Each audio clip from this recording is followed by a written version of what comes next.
هذه الهتافات التي سمعتموها وهذا التصفيق وهذا التهليل وهذا الاستقبال الرائع كان لحضرة صاحب الجلالة مولانا الملك المعظم حفظه الله، فقد نفح شعبه حفظه الله بأن حضر وشرف بحضوره هذه الحفلة.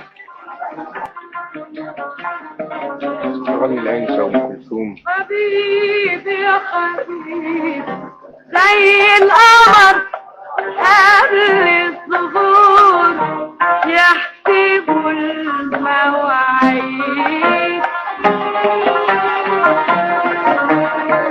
زي القمر يبعت نور من بعيد لبعيد.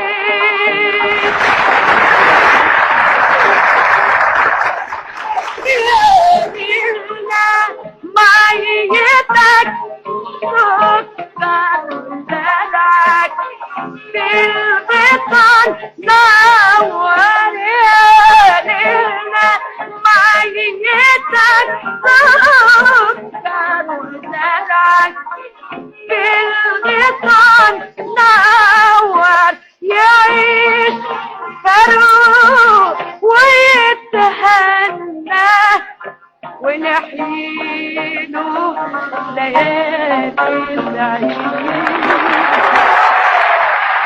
وبعد أن انتهت الآنسة أم كلثوم من الغناء، تفضل حضرة صاحب الجلالة الملك فأنعم عليها بوسام الكمال، وذلك تقديرا لفنها الرفيع. وقد هنأ حضرة صاحب الجلالة مولانا الملك حضرات الموجودين وقال لهم كل عام وحضراتكم بخير. وبهذه المناسبة نحن نهتف عاليا ونقول يحيى جلالة الملك، وكما أننا بهذه المناسبة السعيدة نهنئ كوكب الشرق الآنسة أم كلثوم بهذا الإنعام العالي.